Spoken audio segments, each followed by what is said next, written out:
let's move on. All right, I also want to talk a little bit about affiliated groups while we're here. They're incredible. They're amazing. They do amazing work. We have the UVic Sustainability Project, which is actually hosting our UVSS AGM watch party in the Vertigo room right now. They're an incredible group of people and they do a lot of hard work. They share an office with UVic Campus Community Garden, which not only works on like really cool like urban agriculture projects, teaching people how to grow their own food, but it also actively combats food insecurity at grassroots level. And we also have the Anti-Violence Project, which is a clinic to support survivors of sexualized and gender-based violence and provide consent education. We also have 4 advocacy groups and the Native Student Union. So we have the Gender Empowerment Center, the Society for Students with a Disability, the Students of Color Collective, and the Pride Collective, along with the Native Student Union. Hello to everyone in the watch party right now. I just want to do a couple updates that I was given about our AdVote affiliate groups while we're here. So this is a little bit about GEM. They're an inclusive space to provide education, resources, events, and community. Really wonderful place. I used to be the GEM rep back in the day. Had a great time there. They've been doing a lot of fun stuff, as you can see up on the screen. Inheritance was a huge hit. I'm just doing the highlights. Sexpo was a huge hit this past February, and it's going to come back. Yeah, we did the Pride Parade this year. It was incredible. I loved marching with all my favorite people. Campus Community Garden. Tons of donated food, more workshops to break down barriers in knowledge and diversification of food growth and holistic food security initiatives. Calling this to order. I've already said that. So I'm going to, just for context, everyone, this is a territory acknowledgement that we have an agreement with the First Peoples House here on UVic campus, and we ask for permission to use this every year. So I'm going to be playing this really quickly for us just in a moment and put it on full screen. Hopefully it works. It's working. Good, my friends. We're just sharing our ways with you to make sure that you feel welcome in our territory. We're called to Coast Salish people, we're the Lekwungen people. On our west coast, we have the Newfoundland folks, and on the north part, we have the Kwakwa people. All I'm really doing is sharing this with you so that you have that grounding base from your own home, that we're not telling you to change your values or anything. We're just sharing this with you, the way we work with it. And I want to make sure that you really feel welcome in our territory. And I say, welcome to our Lekwungen territory.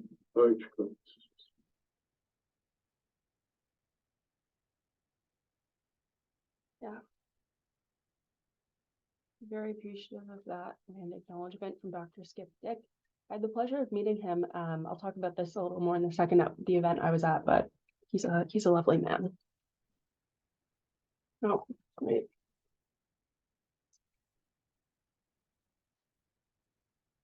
Good, my friend.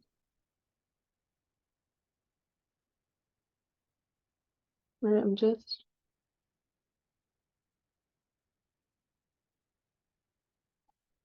I don't know how to get it.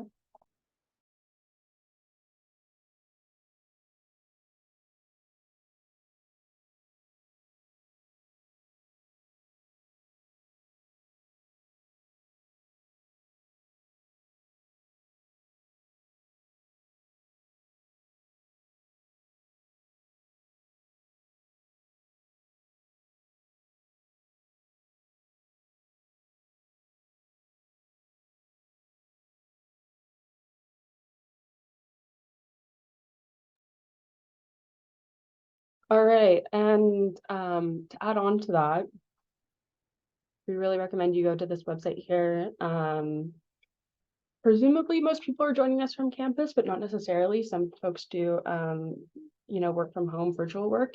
And if that's you, checking out what Indigenous territory you're on is really important. I highly recommend you do that by going to this website.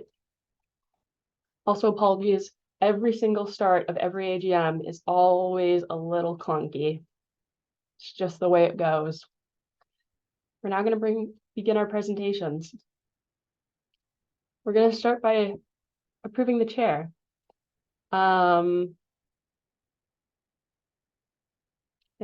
that's a motion. If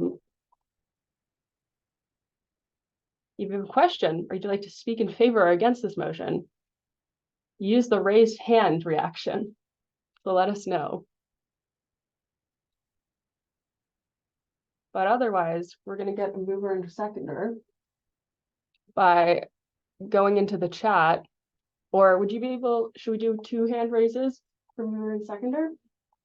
Can we get 2 hand raises for a mover and a seconder? Thank you, Niley. Thank you, Maya. And then we're all going to be voting on this. There's going to be a poll coming your way to approve James Kokola as the chair. He's been the chair for our AGMs for years and years and years. He's quite good at it, is what I've heard. Yep, the poll's on.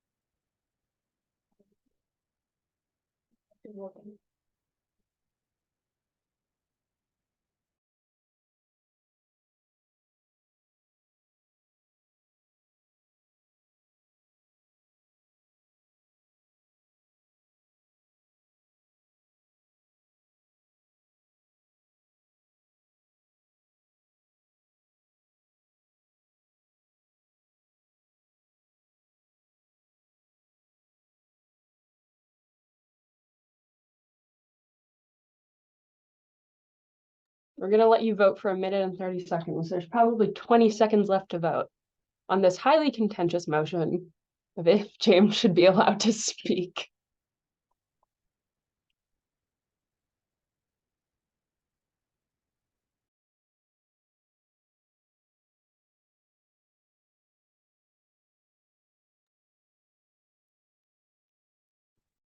Sharing the results.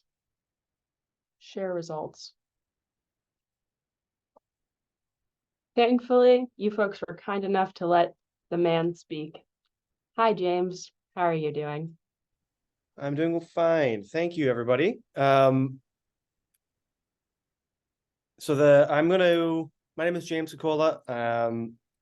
I have been chairing the meetings for quite a number of years now. I am a member of the National Association of Parliamentarians and a registered parliamentarian. I've got a couple of things I'm going to go over, including the rules of order, but I'm wondering if we can just get any random poll put up. I'd had one of the members message me that they weren't able to see the poll. So we just do a quick little test poll here for me. Any of them will do. So if you can't see that poll, either raise your hand or send me a message in the chat.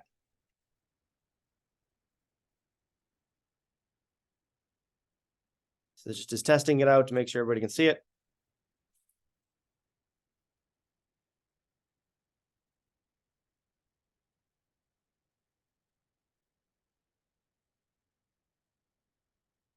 Okay, hopefully that works. Well, okay.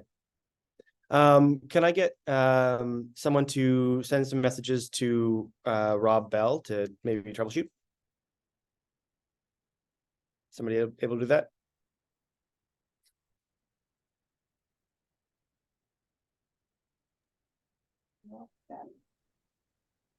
Steve Cushy's on it. Okay. All right, hopefully that'll get sorted out before I get through the opening here. So everybody should have access to the materials, including the agenda for today. If you don't have it, you can go to uvss.ca/AGM. No, I see your hand. I'm going to get through the introductions. Hopefully that'll answer some of your questions, and then I can take your point if that's okay. The UVSS uses a rule set called Democratic Rules of Order. I'm going to briefly go over how the rules of order work for the day. If at any point people are confused about the rules, just put in the chat an X, I will call on you. The rules are not meant to be a barrier to your participation. On the agenda, you will see a number of different things. I've got a paper copy in front of me that I'll be working off of, but again, the digital copy is online. You will see under point 6, actually under point 4, 5, and 6, there are various motions. So the way a motion will work is it will be a mover for the motion. I will ask for a seconder by having somebody raise their hand. If needed, the mover of the motion will get to speak first, and then I'll open up the floor for discussion and debate. You get on the speakers list by putting an X in the chat. I will call on folks as your name, as you put the letters in the chat. If you've already spoken once, I will ask for people who have not spoken yet to speak first. After everybody's spoken once, I will go back to people who have not spoken a second, or who have already spoken first time. At the end of the debate, I will ask the mover if they wish to speak to the motion again. If the debate seems to be going in a way where there's been a lot of debate on one side, either in favor or against for quite a few speakers, I will see if the room, or if the virtual room here is ready to go to a vote.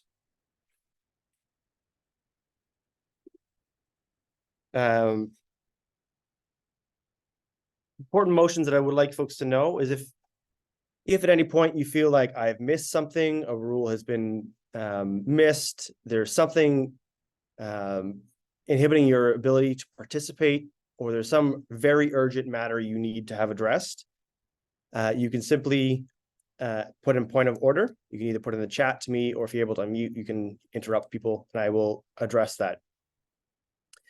After point of order has been made, I'll ask for what that point is. I'll make a ruling on it, either to correct what has happened or not. And then if you disagree with my ruling, you can request that it be put to the members in this meeting for a vote. And the vote of the meeting is what prevails. As we go through the agenda, if you are on a motion and you would like to amend it, you can get on the speakers list, ask to make a motion to amend. I'll ask for you to tell me what exactly you would like to amend. We'll ask for a seconder and we'll open debate, and it'll be debated on like a motion. As you see, there will be voting will done by Zoom poll. I'm going to ask for 60 seconds on each vote. So get your vote in, and after 60 seconds, it'll close. Again, if you feel like the debate has gone on long enough, you can get on the speakers list and ask for a closing of the debate so that we can move to the vote. If it looks like people object to that, we will take a vote to decide if we want to continue debating or not. On the agenda today, we have several motions that were submitted by the board. There are 3 specifically, outside of the adoption of the agenda, the minutes, and the financial motions. These 3 resolutions under point 6 are special resolutions. Special resolutions require a 2/3 majority of voting people present to pass. So the voting, when the vote is closed, it will show the percentage of the votes.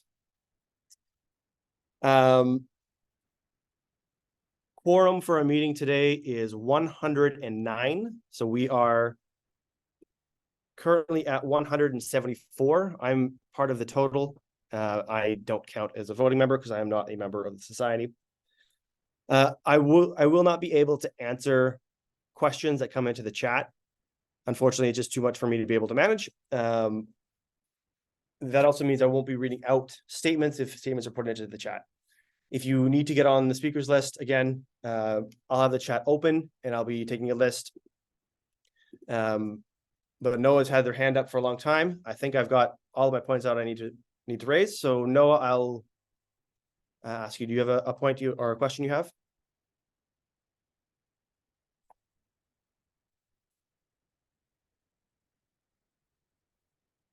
Noah, are you there?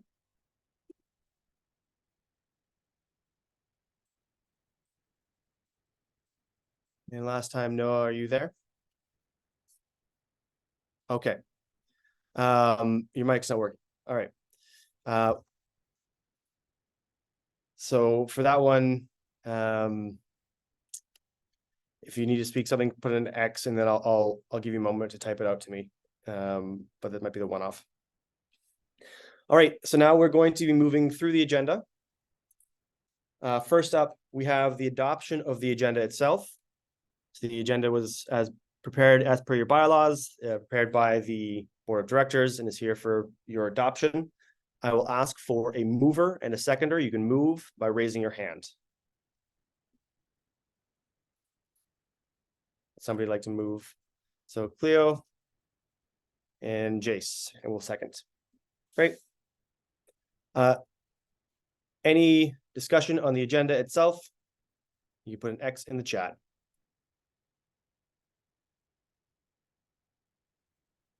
I'm not seeing any discussion on the agenda, so I'll ask for a vote or poll to go up for this vote.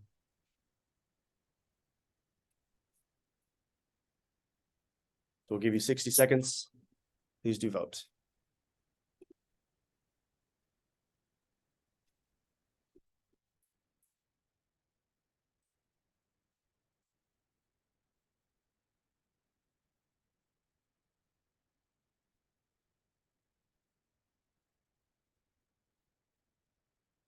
And after this vote, I believe we will go back to Lane for a prize. So I'll pass the mic back to them.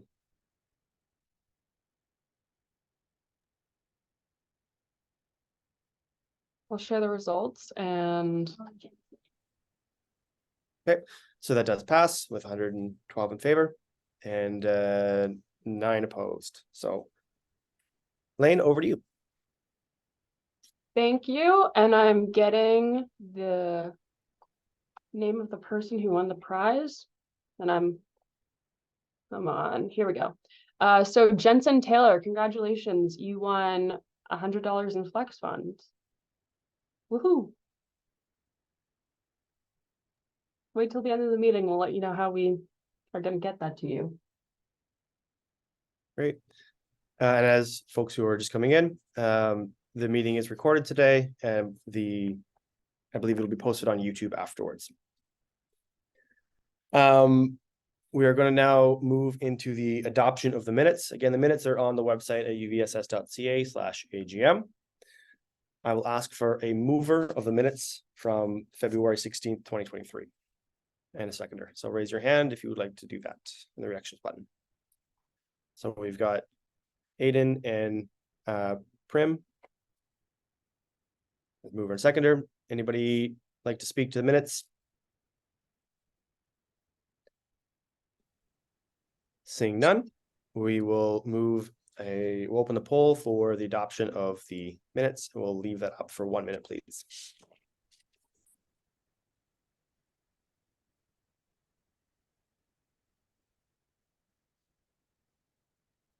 So Noah, I see you have your hand up. Once the voting is open, I can't take questions, but I'll call on you as soon as the voting is done, or you can type it into the chat to me right now if you'd like.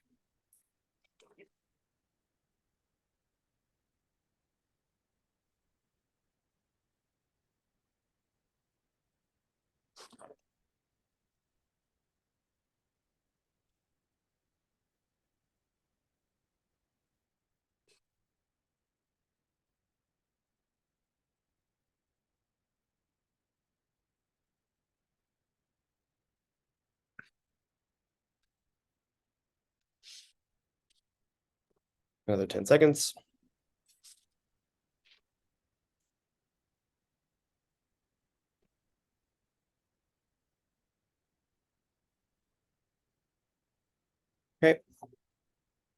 So that passes. And we are going to move on to special resolutions. I'm assuming, Noah, you are still typing something to me. Can I speak? There you go. Yes, go Yeah. ahead. So I noticed the only way to actually like address everybody if you're not one of the one of the hosts of the meeting is to like unmute and talk. You can't like message everybody in the chat. Is that on purpose? Yes, that is on purpose. The debate has to be done through the rules of order, and it should be done verbally. So if you send an NX to me, I will call on you and you can speak. What about people who might be in places where they might not be able to speak or might not have a working mic? Unfortunately, because of how the rules work, that's not something we can particularly make work, because if we'll open up the chat, it allows for debate to happen on the chat rather than over a debate format.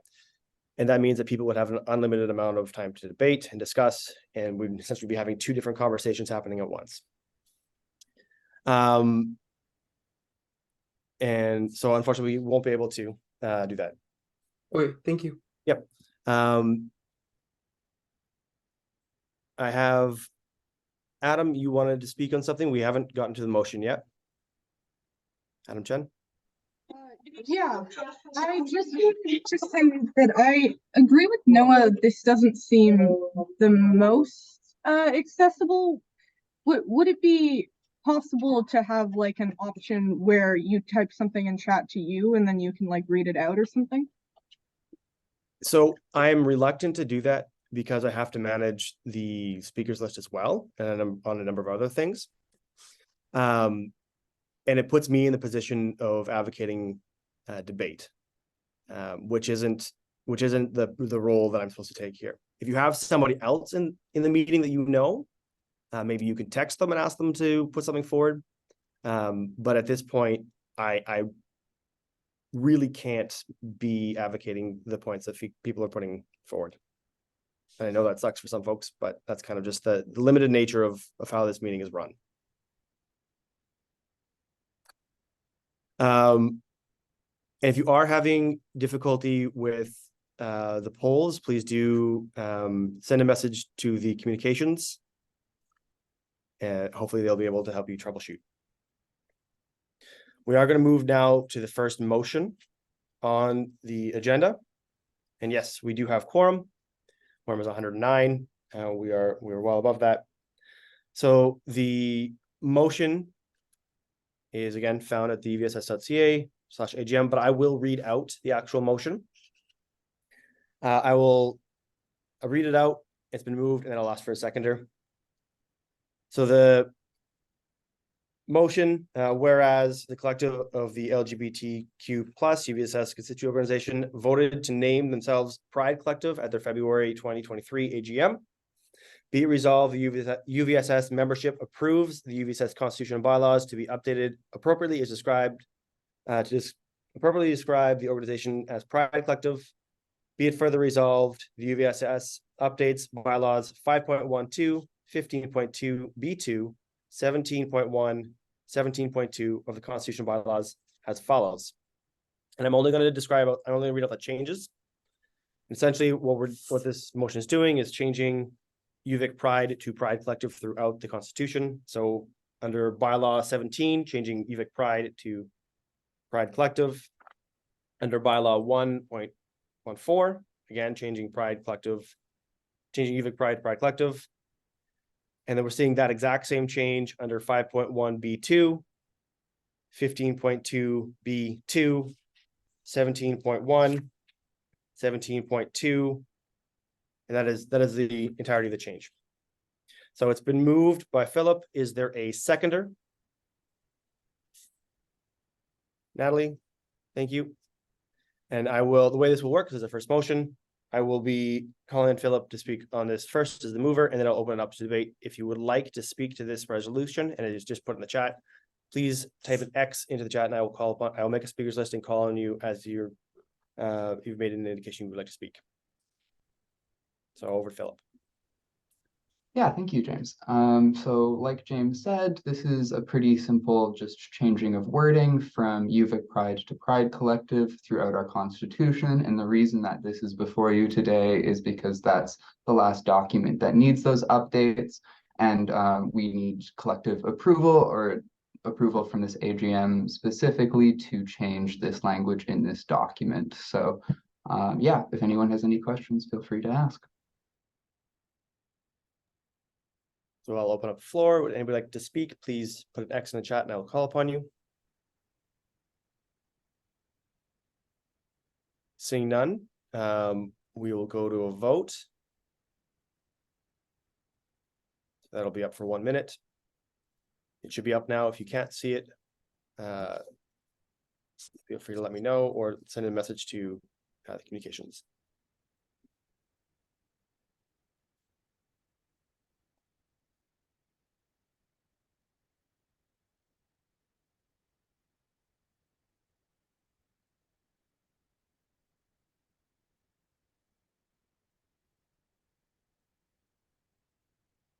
Another 30 seconds.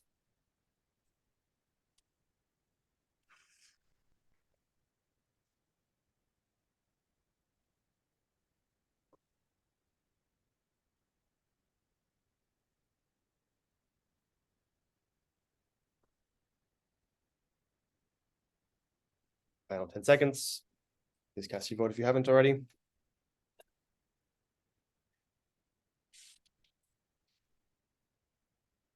Okay, we share the results.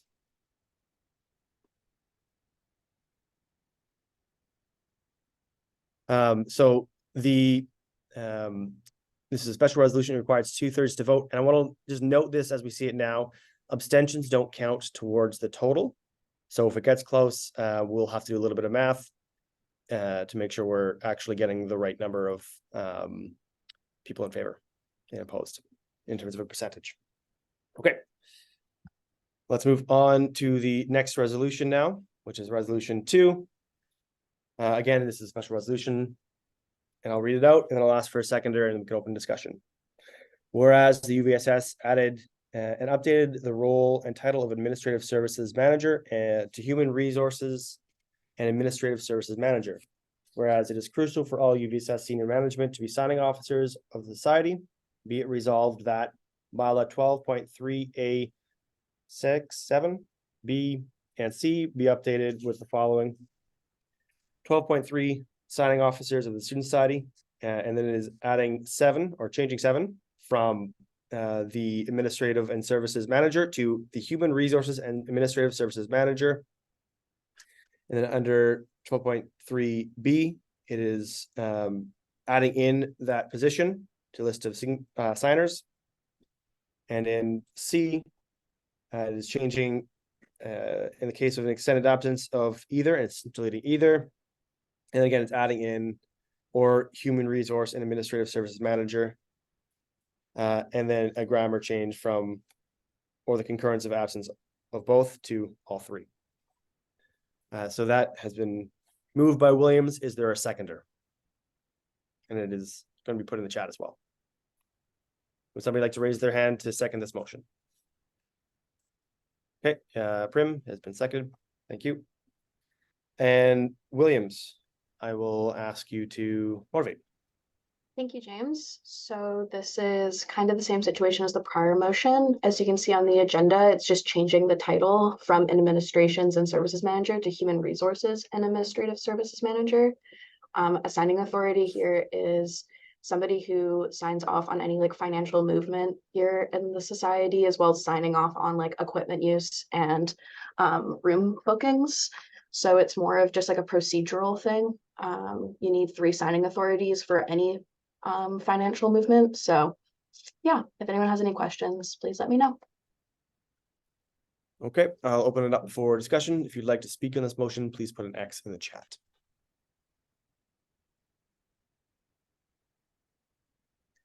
Okay, I'm not seeing anybody indicate they would like to speak to this, so I'll ask once more. If anybody would like to speak to this motion, please put an X in the chat. Seeing none, we will go to a vote. If I can have the poll, please presented.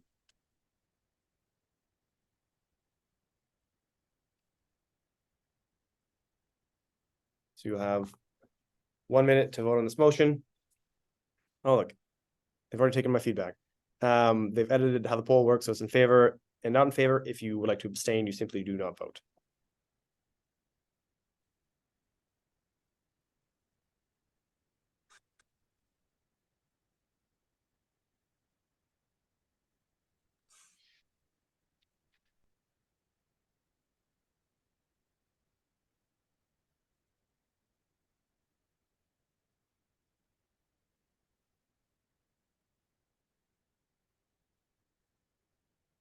For 20 seconds.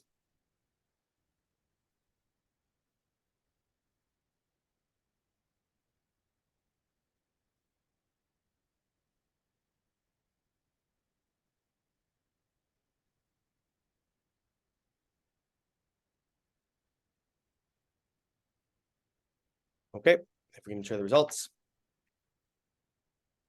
So that is adopted, 94% in favor. Okay, we're going to move on to our third motion now. Surprise time. Over to Lane. All right, congratulations to Amber Davies for getting the Bagu bag.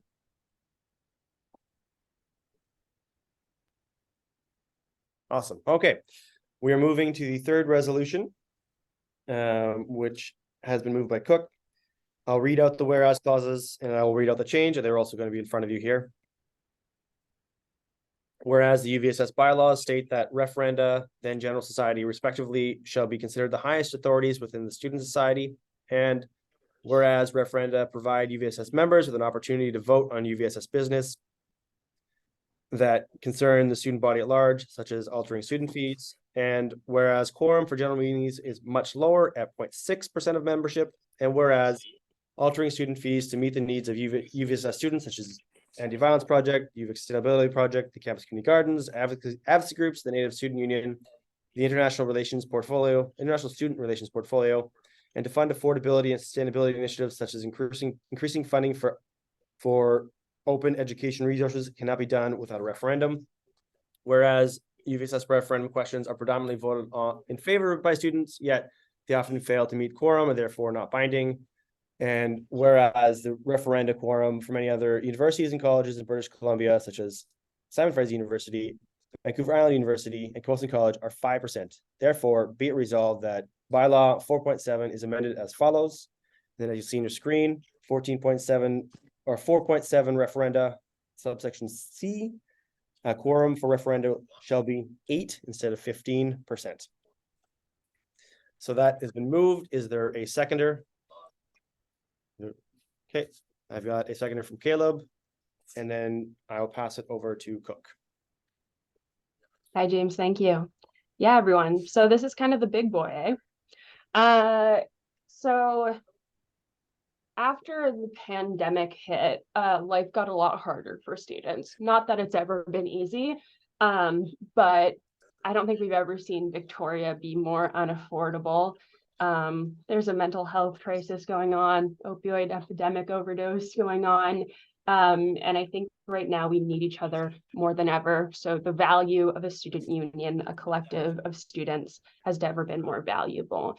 And as such, a well-funded student union has never been more valuable. I understand the criticism behind this special resolution. Oh, it's anti-democratic if you're asking for less people to show up and vote. I get that. But here's the thing. We must ask ourselves why less students are coming out to vote. If we are inhibited by our material realities of having to work 2 jobs in order to make ends meet while also being in full-time classes, we can logically say that by banding together and advocating for each other, we would be able to change those material circumstances, right?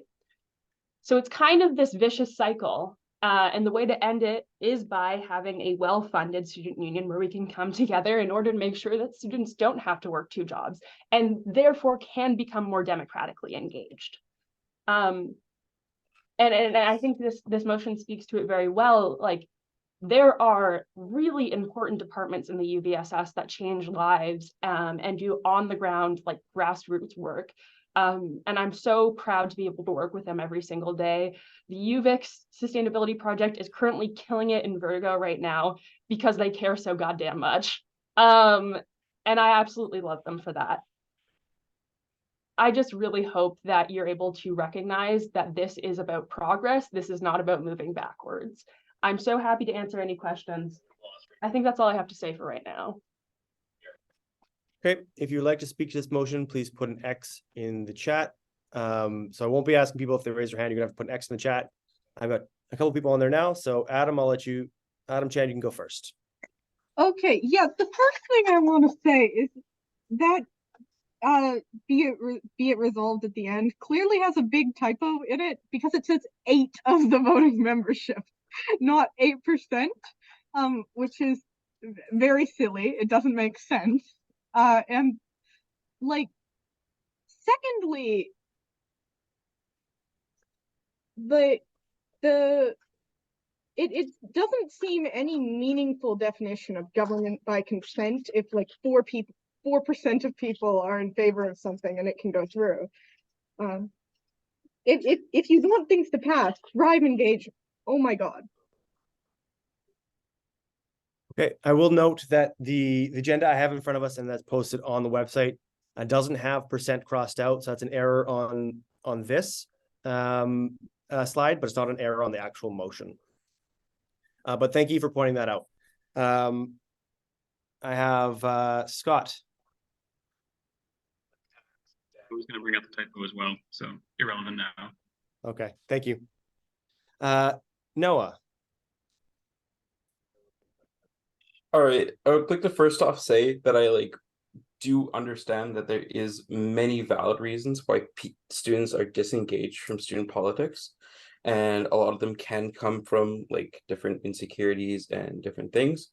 But I do know a lot of people that are just genuinely not engaged with student politics and don't really have a specific reason other than they don't find it helpful engaging with UVSS politics, or if they don't find it just a worthwhile process. And so I think engagement is one of the main things that could help with this. I think an 8%, putting it down to 8% is a significant cut compared to the current 15%. And I do understand that other universities have lower requirements for it, but we have ours set at 15% for a reason. And we were when I first started UVic, quorum wasn't an issue, as much of an issue. And I feel engagement could really help. More engagement could actually really help with reaching quorum. And yeah, and I do actually have an amendment I would like to suggest. I'll maybe wait for that later. Yeah, I can put you back on the speakers list and you can make the amendment that you like. But essentially my point is, I think there could be other ways to sort of increase the amount of students voting, and not just lowering quorum isn't necessarily required, or at least lowering quorum by such a substantial amount. Okay, I have a number of people on the speakers list. So next up, I'm going to go through the list I have right now. And then, so first up, we have Chloe, and then Evan, and then Prim, and then Caleb, then Rachel, and then Bo. So Chloe, over to you. Awesome. I just want to make sure everyone can hear me. If you are in the Zoom, Okay. Make sure you have your sound turned off except for the person who's speaking. They're working on it. Okay. Can we get a thumbs up from anyone that has a screen on if everyone can hear me okay? Great. Okay. So hi, introduced, my name is Chloe, and I just wanted to talk about some maybe positive notes that passing this quorum question could bring. So to put into perspective, quorum for the AGM is significantly lower than quorum for the referendum. And as in today, we've had 170 participants that have come up to turn, which is great to see. However, when I was doing tabling for UVSP along with many of my UVSP fellow participants. We tabled for 2 weeks, and all we got for for the referendum was 9.9%. Correct me if I'm wrong, which is 15%, which was needed, so it wasn't passed. Now, this has been a very common result for many years, and what this means is all of the funds allocated for our student society funds that every student is charged for have not been differently allocated within that time. So those funds are still going to the same place. Those funds are still being allocated in the same way, and it's not being beneficial for those that are coming out and voting. It's not showing that the student population that actually cares about being part of the vote and cares about where their funds are allocated are being represented properly. Not only that, but it's not actually representing the people that take the time and effort, like the UVSP, in which tabled for 2 weeks and daily. And we were standing right outside the sub, filtering people in that didn't even know that it was happening. But the UVSS is spending their time, is spending their students' money into making these questions happen. So we are constantly trying to get votes, get people out. Unfortunately, student population, the grand scheme, just doesn't find it reasonable to do so. So in lowering to only 8%, which is still above majority of schools across Vancouver Island, I guess you could say, is still higher and is a better representative of students that actually come out to vote.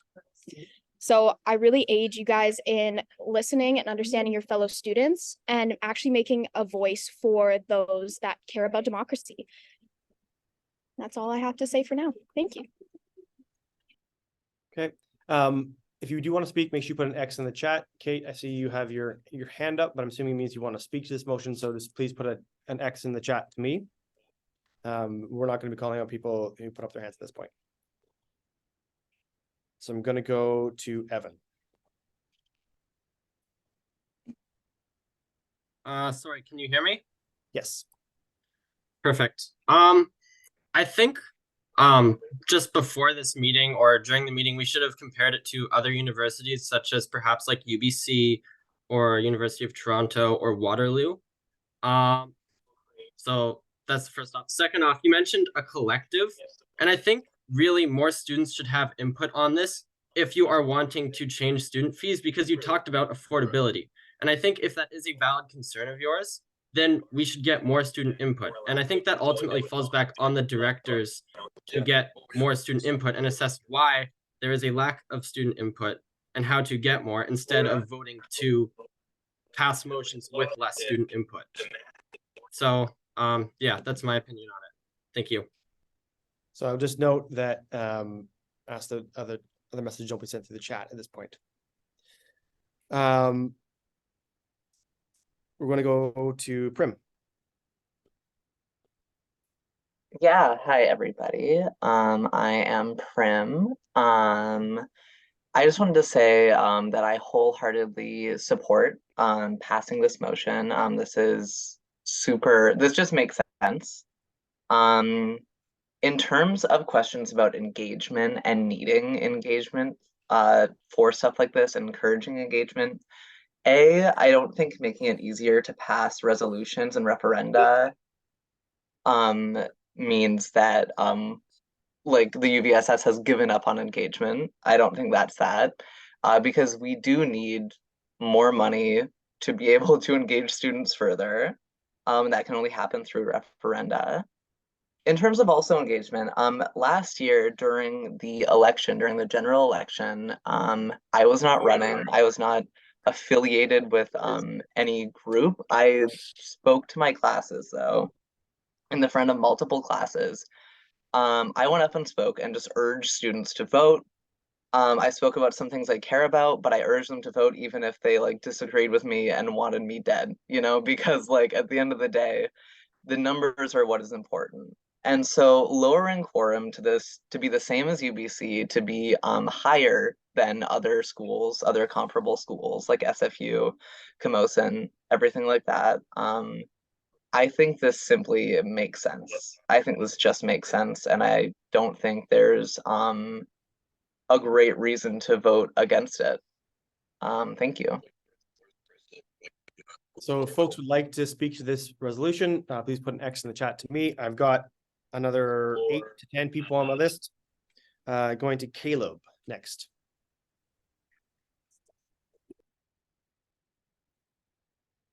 It's not good. Okay, I got it now. I understand. Hey everybody. I am advocating for us to approve this motion. We have a real problem here at the school of having a complete apathy. The UVSP was out weeks and weeks last year advocating for this to get more funding, and we simply could not achieve that. We spoke to thousands of students and we got 10% to show up, with a majority of those students voting for these motions. We are not working against democracy here. We are working for it. Yeah, let's go with that. Okay, Rachel. I would like to agree with the motion. I think it should pass. It's absolutely ridiculous that it has to be 15% quota, or quorum. What's the fuck? I don't know, but it is pretty ridiculous. And it's not that these motions, it's not like they'd get voted against if more people showed up. It's just that not enough people are showing up for them to get voted in favor of, and therefore not much can get done. Like people said, like UBC has 8%. It makes absolutely no sense that we have 15%. That's almost twice that. That's literally insane. So I think this should pass. Thank you. Okay, Bo. Yeah, just to sort of echo a lot of other sentiments about outreach, that I'm the coordinator of the Gender Empowerment Center, and last year for our spring referendum, our entire team put almost like all of our human power and energy into doing outreach for that referendum, and we did not meet quorum. I also want to point out that lowering the quorum in no way impedes students from voting. And so if students are wanting to be engaged, that they're fully entitled and fully enabled to vote, even if the quorum is lowered. And it is an impediment that actually only prevents a democratic process from unfolding, because the students that are voting, their votes are not being counted towards anything because the quorum is posing such a limitation, and it's an unrealistic percentage. And I think we do need to consider the ways that students are engaging with this aspect of student life in how we decide what the quorum needs to be. It needs to be, you know, adjusted. Okay, Bunny. Sorry. Hi, yeah, so I'm in favor of this motion. I'm just gonna speak to some people's points. We haven't met quorum since 2019. So it's been about 4 years of us trying to engage students. That's like an entire degree. Someone's gone and left by the time we're able to meet quorum. We're not stopping the rest of the students, like Bo said, from voting. We're just asking that the absence of people not voting will not stop us from progress. If you don't want your fees raised, band a group of people together and come to our meetings. You can say no. You can vote no still. Statistically, from 2021, Vancouver Island is 5%, Camosun is 5%, SFU is 5%, and they have double the amount of people we do. Capilano has 5%. Thompson Rivers has 5%. University of Toronto is 7.5% on questions of fees and 5% on other matters. UBC is 8%, and they have triple the amount of students we do. 8%. This is for democracy. You guys can still vote no. You don't have to vote yes in our questions. This is just so it's easier for us to do it. we spent weeks, hours of our time doing outreach when we could be actually servicing students. So we're just trying to make it easier for us to do our jobs. Yeah. Okay. So I've got to go over my speaking list here. I've got Alexander and then Kate and then Micah, Hannah, Elise, Benjamin, Sarah, and then Lane. So I will go to Alexander next. Yes, I just wanted to speak in favor of this motion. Look, I understand the concerns around democracy here. But to be quite honest, we've heard from other members, the UVSS has done a lot of outreach for all of this. I mean, I can attest, I've seen advertisements and posters and TV screens displaying, information about the AGM all over the place. And yet we fail to meet quorum so often. So it's become a real issue that's really just hamstringing UVSS leadership and, not allowing them to address the issues that are at hand. Like we're mentioned the mental health crisis, opioid addiction, affordability crisis. As I said before, there is a question of democracy. But I think actually that voting against this would be anti-democratic because you're not allowing the people that are actively participating in the democratic process to have their voices heard by having such an obstructive quorum number. At the end of the day, you can advocate and you can pressure and you can urge people to come to AGMs, but you can't force people. You can't make people come to AGMs. At the end of the day, there will always be a cap to the amount of people that will come, and some people will just not be interested or just have an exam the next day and will be too busy, and that will be an obstacle always. I think that lowering the quorum will allow the UVSS to get things done and allow things to get moving again. Thank you. Okay.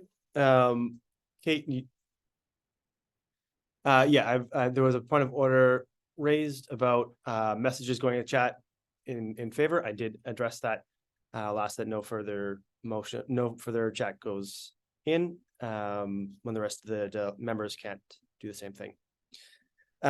Kate, you sent me a message that there may be an issue with your mic. Are you able to speak?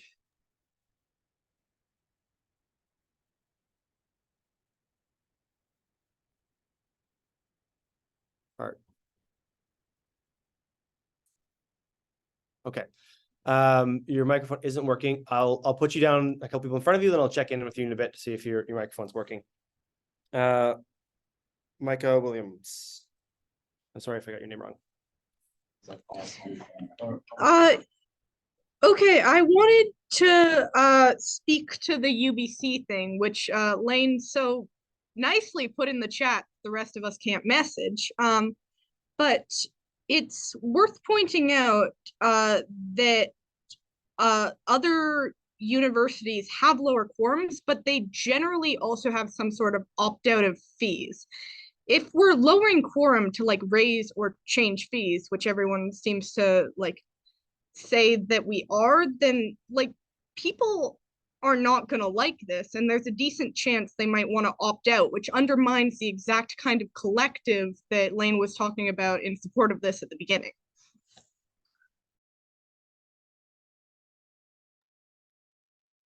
Okay, thank you. Anna? Hi, I'm Anna. I'm a computer science student, and I am proudly in favor of lowering quorum. I think that we need to make quorum actually attainable so that we can find out what UVSS students actually want. So even if, quorum is lowered and then on the next referendum, people vote to lower the fees or to have opt out, like that's the point. That's the point, is finding out what UVic students actually want to do. And quorum needs to be attainable in order to do that.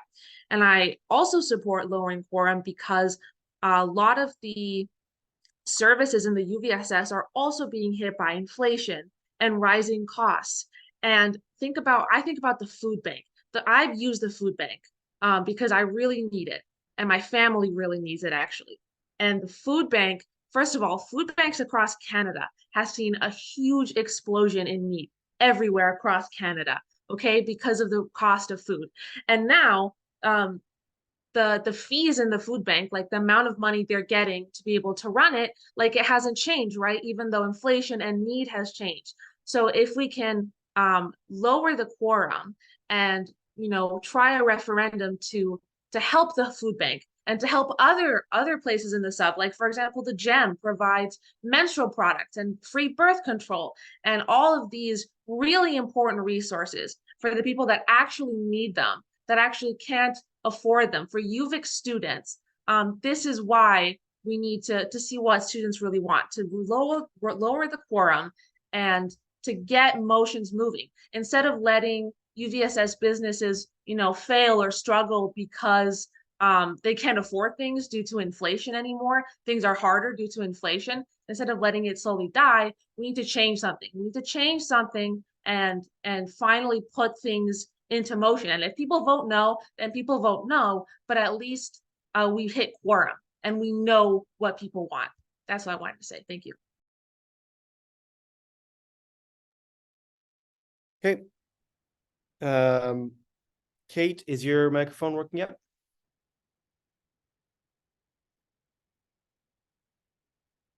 Okay, we'll move to Elisa.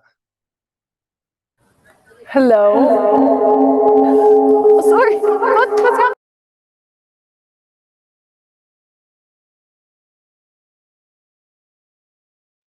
So we can't hear you. Sorry, I was muted. So sorry. So my name is Elisa. I'm one of the UVSS directors. Actually, I'm a UVSS director at large. And as a board member, I am strongly in favor of increasing decreasing the quorum. Sorry. I'm so strongly in favor of decreasing the quorum because we've been trying so hard to increase student engagement, including myself. I've been sharing on my personal Instagram stories about what's going on in the UVSS, but we just find that people are just not interested. And as Bunny said, we spent hours of doing work. Each and every one of us, we spend like a lot of time serving students, trying to do our best, tabling, and it's still, we still don't engage as many students. And when I was running for DAL, I find it very hard to engage people, and it was emotionally exhausting because many people were not interested in hearing what I had to say. And I think that this was because people are just not engaged with UVSS. And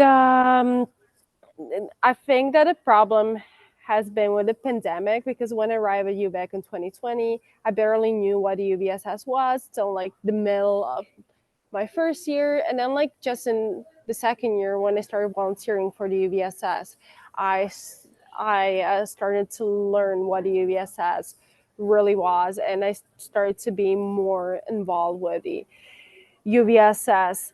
And as a board of directors member, as a few months of experience as a director at large, I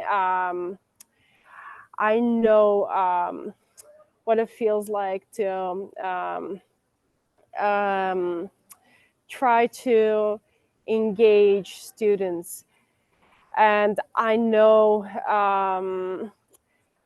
how things are going here. I know that we really need to increase our fees, and that the quorum needs to be fast because we're very tight on our budget. Yeah.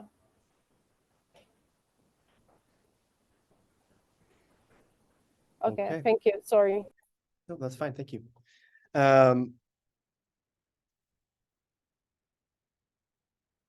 Kate, I think you said your microphone is working. Yeah, can you guys hear me? Yes, we can. Yeah, Go ahead. sorry, I'm at work, so I'll be really quick, and I think most people have articulated the points I already wanted to. I'm very much in favor of this motion, especially I'm the student representative for the SSD, Society for Students with Disability, for anyone who doesn't know. I think I just wanted to speak to some of the points that were brought up around student engagement. Absolutely, the UVSS is not perfect. I absolutely think that we can continue to make efforts to engage students, but I do want to point out, I don't have any hard statistics on it, but I know many of the people on the board as well very closely, and we have had some of the best student engagement turnout in like recent years. There's been so many campaigns, so many efforts, so many initiatives. We had like kind of an unprecedented, again, in recent years, to my understanding, amount of students running for directors at large. We had 16 for 8 positions, which is very good. And so I think I just want to caution any students who, I guess, have often sort of the sentiment that the UVSS can be doing more to engage people. Absolutely. But there is something to be said that sometimes there are some students who just simply are not going to turn out, and we can't impede the process of democracy because of that. And so I think whenever people jump to the argument of, oh, if the UVSS just did more things or tried harder, totally. But I also encourage people to look at what we have done and how we have made improvements. And some things are simply out of our control, especially as a student union that, we're not as well funded or as big as many others. And we have a higher quorum than like student unions that have way more funding, like UBC definitely has far more access than we do. So yeah, I think I just kind of wanted to speak to that point. The UVSS has been doing a lot to engage students, and I'm hoping it will continue to increase. But there are some things that even we can't tackle. So I think this is a very good motion. Okay. So I'm gonna go through the speakers list again. I've kind of got 2 lists running. I've got those who haven't spoken once, and I've got those who've already spoken once. So those who haven't spoken once, we have Benjamin coming up next, and then Sarah, Kayla, and then Max. And then we have Noah, Lane, Chloe, and Micah coming up second. So Benjamin, over to you. Hi, can you hear me? Yes. Yes, okay. I wanted to speak in favor of passing the motion. I would like to show my support for all of the other speakers that have voiced this opinion to pass the motion.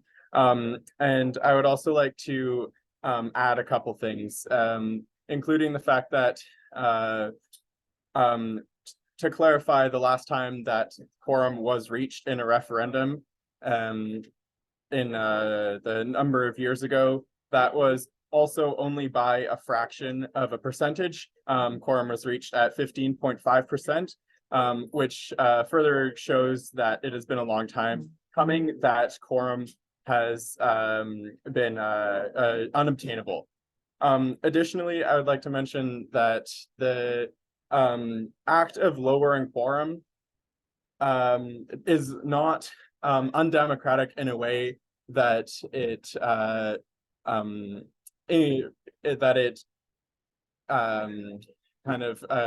is not related to voter apathy, because by not reducing quorum, there are more referenda that will fail and not pass and not meet quorum. There are more referenda that will have motions that won't pass and no action will be taken, which further increases voter apathy. Therefore, it is democratic to reduce the quorum so that there is more possibility for voters to be heard and for action to come from these from the active voters at UVic, and increase the possibility of referenda creating change at UVic, which could reduce voter apathy in the long run. That's what I have to say. Thank you very much. Perfect. and I did make a mistake. Cleo, not Chloe, has not spoken yet, and so they will be going after Sarah. So over to Sarah next. Hey, sorry, that's loud. I'm in the Vertigo watch party. Hi. Everyone here is great, but I just wanted to make a point. I think Alexander made it before me. I'm gonna be real quick about this. He said that like not lowering quorum is kind of fundamentally anti-democratic, and I agree with him, because if you look at the last couple of referenda questions, we have gotten like 6%, 9% turnout, and the vast majority of students voted yes to the motion. But because we had quorum that is unreasonably high, we were not able to pass the motions. And so fundamentally, that's like the literal will of the voting students getting just ignored because we couldn't reach quorum. And if we are wanting to have an actually democratic student union, we cannot be foregoing our own, like what the students are saying, just because we can't reach quorum. And I also want to say that 15% is quite unreasonable. It put a huge strain on the leads last year to reach it. I saw them doing it, and it was a very intense thing, and it took away from all the other work that they could have been doing to support students. And I don't want that to have to happen again. As a lead, it just sounds stressful. I don't like the sound of it. So yeah, that's all. I'm just gonna stop it there. Okay, over to Kayla.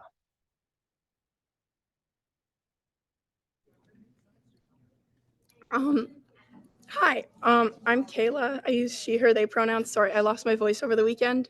But I just wanted to say the amount of time and energy that students on, like, I'm a UVSP board member, that we have put into these referenda time and time and time again is time and energy that we could be putting into actually creating programming for students who are paying for this to happen. So the money and energy that we spend campaigning for like referenda questions year over year over year because they failed the referenda is time that could be spent actually creating programming and like, you know, doing things for students. I know that like the UVSS and affiliate groups and everything aren't perfect, but I feel like this is something that needs to be brought up because we spend so much time tabling and working towards these referenda questions and trying to pass them like year over year. And like, I think that if we actually, you know, if we didn't have to do that, you know, every time there was a referendum, we could just be putting on more programming for free programming for students, which students pay for. And also, I think that people really are overestimating how much of a tuition increase it would be. It would be like probably less than $1 per person. Like, it's not that much. And for the amount of programming and the type of programming that like advocacy and affiliate groups put on is crazy. Like a few weekends back, there was a intro to whitewater canoe clinic that was put on by the UVic Sustainability Project for free. Like, we put on all sorts of amazing like free events that students can come to, and like we would be asking for like no money, and also to like, if you don't want an increase in funds, vote against it. Like, I don't know. I think that like if we didn't have to spend so much time constantly trying to like pass these referenda questions, we could just be putting on so much more programming. So I feel like it's a lose-lose situation to not pass this referenda question. I'm very much in favor of it. Thank you. Okay, Max. Am I good volume? Point of order, Yes. you did Sorry. say that I was going to go after Sarah and... Oh, you're right, I did. I'm so sorry. I even have your name right there. I didn't mean to miss you again. Go ahead, and then Max, go to you next. Yeah, I would also like to call the question after this, or if after Max wants to speak, because I feel like we have been heavily in support. So before you continue, if you want to call the question, do you want to let Max go and then you want to call the questions, what you want to do? That sounds like a plan. Max hasn't spoken. He's the last one on my list who hasn't spoken, and then I'll go back to you to call the question. we'll go from there. All right, Go can you ahead. hear me? So I'm gonna try to keep what I'm trying to say concise and short. Basically, a lot of the people who are in support seem to be bring up the idea that like the reason we can't the people voting make up a good, even though it's only like 8-9% of the population, make up a good idea of what the student body in particular wants. But I would argue that the people who come out to vote, especially if you're only getting 8 or 9% of the student body, are the people who care most about the concept. So if you drop to 8% and 5% of the population agrees with the referendum, it might only be like, say, 10%, 20% of the people actually in UVic actually care. It's just the people who care about the referendum are the people who show up. The people who do not really care aren't going to necessarily go to the effort because they're like, oh, I don't particularly care, it's not going to make a difference my vote, whatnot. And also, if you make the percentage low enough, theoretically, a small niche group of people could get together all the people who, like all the people in their group or kind of their friends, get a decent amount of percentage of the people who show up for referendum without like necessarily putting out that, hey, this referendum is going on, come vote necessarily. I'm not saying that's going to happen. I'm just, the idea could potentially happen if something like that happens. In addition to kind of, this also ties into the point people are saying like, oh, if you don't agree with the referendum, just don't show up and vote against it, right? A lot of these referendums I don't hear about until like very short before. I'm not saying that the people at the student society aren't making a difference, aren't like putting in sufficient effort to go out there and get the word out about the referendums. I'm just saying if you lower the percentage of the people low enough, it just becomes easy to exploit the system, just get together a group of people who will agree with it, don't get the word out very far. If the idea I'm trying to get across, basically, if that makes sense to anybody. In addition to that, a school like UBC has it at 8%. I get that, but I'm pretty sure UBC is a lot larger than a school. So if you're getting 8% of the population UBC to show up, that's still a lot more people than at UVic. Like I think somebody said Camosun's fairly low too. I don't know enough about Camosun. Also, kind of another point I should have probably brought up first is if you're having such an issue getting people to show up for your referendums to vote, it might indicate that either people, like I said before, don't particularly care about the concept, or the effort being put out, which I appreciate the people at Student Society putting out all the effort to try to get the word out. It just might not be efficient. It might be worth reevaluating how the time is spent trying to get the word out. Maybe there's a better way to get it out so more people hear or care about it. Like just putting it out to everyone showing up to the student union building, for example, might not necessarily get only a small group of people. I don't know. Sorry for ranting. That's about all I have.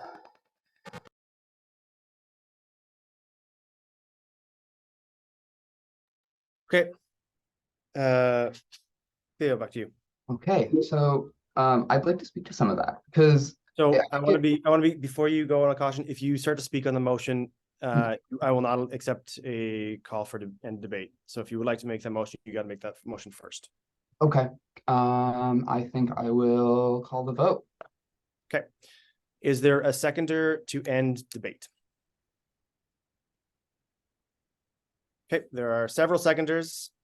And excuse me for beeping on my computer. So I'm going to ask if anybody objects to calling the vote. I wanted to put forward an amendment. Yep. I know you are on my list. However, the question has been called. Okay. So I'm going to assume that you're saying that you'd like to keep speaking. Yeah, I would like to object so we can at least So have a chance to hear amendments. what will happen now is a motion has been made and seconded, and so it'll go to a vote of the members present. So I'll ask that a poll be put up to see if they're in favor of the motion, and the motion basically will end debate and move us into a vote. It requires a majority under democratic rules of order. I can have a poll go up.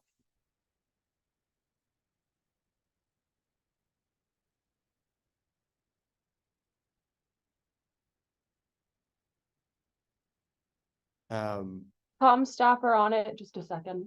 Okay. And those who are just coming in, you will see a Zoom poll come up on your screen. You'll have a chance to vote there.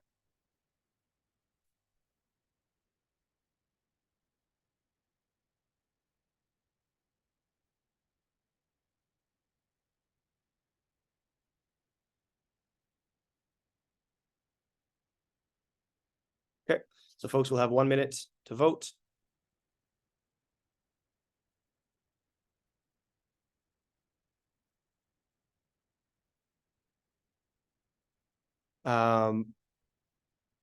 Okay, if you are unable to see the poll, there are a bunch of folks who are telling me they can't see the poll. Okay, so we're going to end the poll here for a second, and we're going to try doing that once more. So we'll just end it, and we will try doing it once more. Hopefully it'll show up this time. So this is a vote to end debate and go straight to the vote.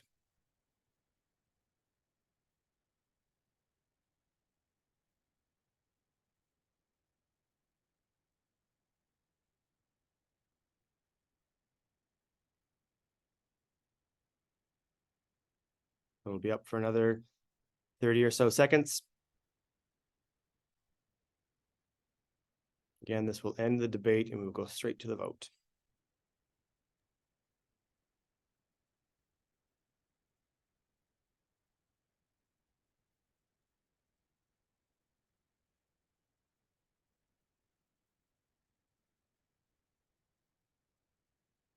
Final couple seconds.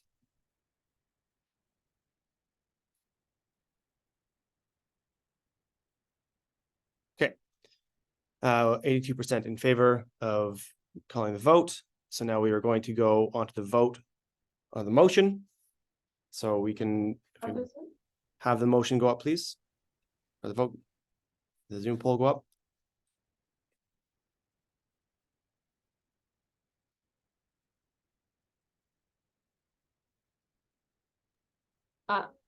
Our staff are putting it up. Deepika, she just wanted me to let folks know that it was 26 not in favor, just because one person said that they couldn't vote. Okay. Thank you for that message. So reminder, this is a special resolution and requires 2/3 majority to pass.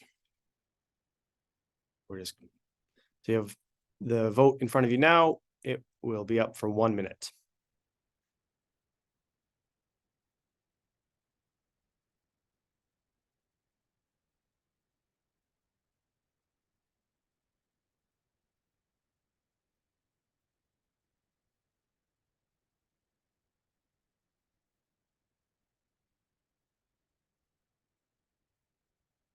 And we're going to try it once more, and hopefully the polling error will go away this time. So we're going to stop the vote, and we'll do it once more. If you're unable to vote, you will send your vote into communications. So we're going to stop the vote, and we will please run it once more.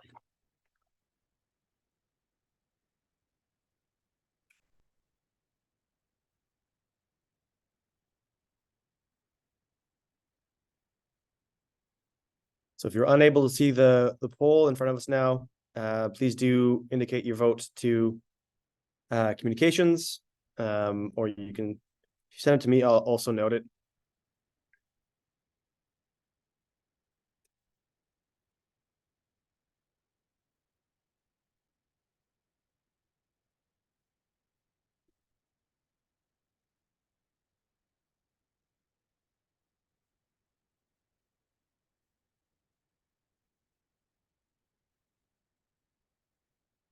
It'll be up for another 20 seconds.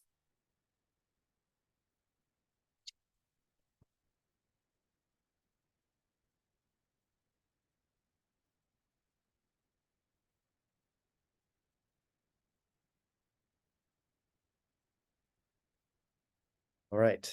And in addition to what is on the screen, there were 2 not in favor and 1 in favor.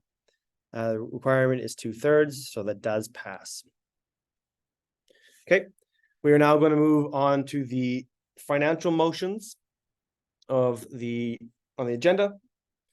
So motion to adopt the 2023-2024 budget. So maybe is there Director of Finance going to passing this one over to, or is there a prize? There are prizes. Good God, we cannot forget about the prize. Casey Murray, congratulations. You got a fun little camera. Moving on. All right. The motion is to adopt the budget for 2023-24 as presented. And so we will be doing a presentation on this. If you want to make a motion for, how about this? I'm going to give folks just 45 seconds. We'll take a quick little break here. So some folks are messaging me, but it'll be super quick. I know that won't be enough time for some folks, but just people can stand up. It's been a long debate. I appreciate everybody's discussion.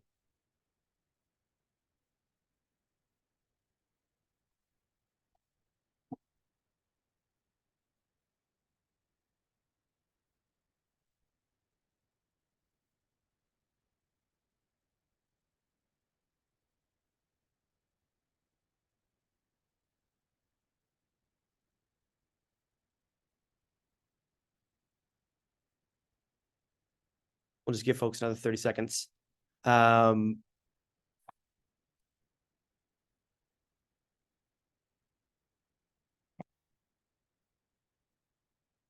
then we'll move into the budget portion of the meeting.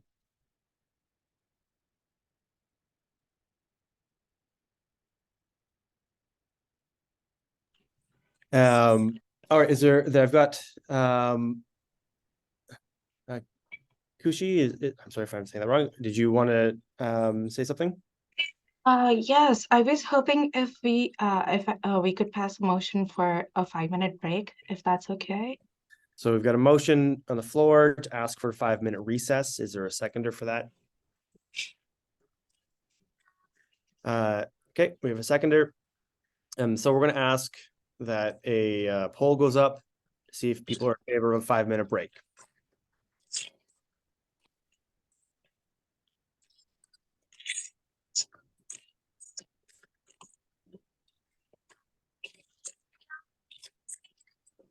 Oh, you'll have 1 minute to vote on this.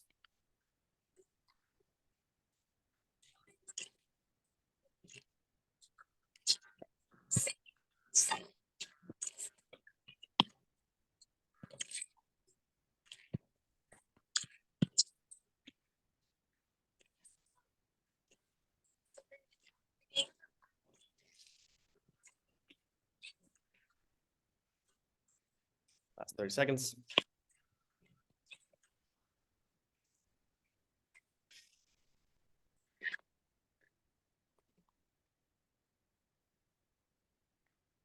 All right. Most people have voted and it's very clear. We're going to go for a 5-minute break. So we'll be back here at 4:35.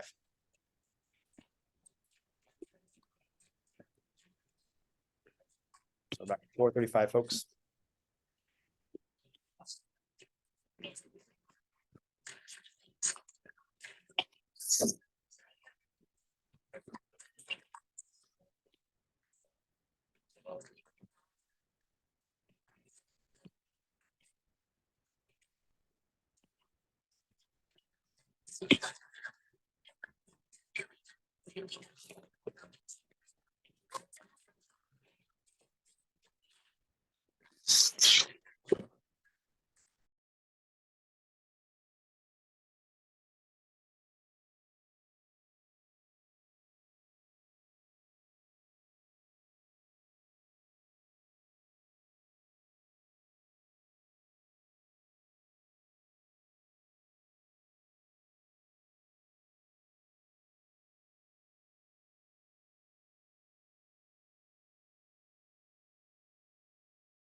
All right, we're gonna start to bring the meeting back to order. Let's give a couple seconds for folks to get back at their devices or the computers.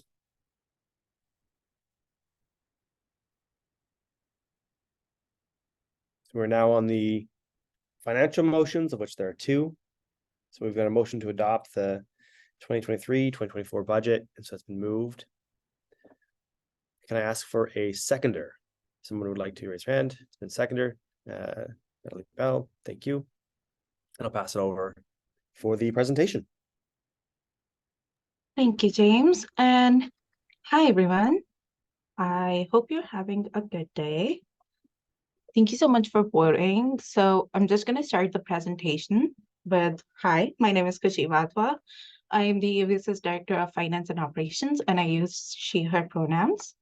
So today we will be going over the UVSS audit, review of our businesses and services, and the budget. So before I dive into it, I would like to go over what is an audit. So an audit is basically an assessment of our accounting books and financial statements to check for compliance to accounting standards by a third party.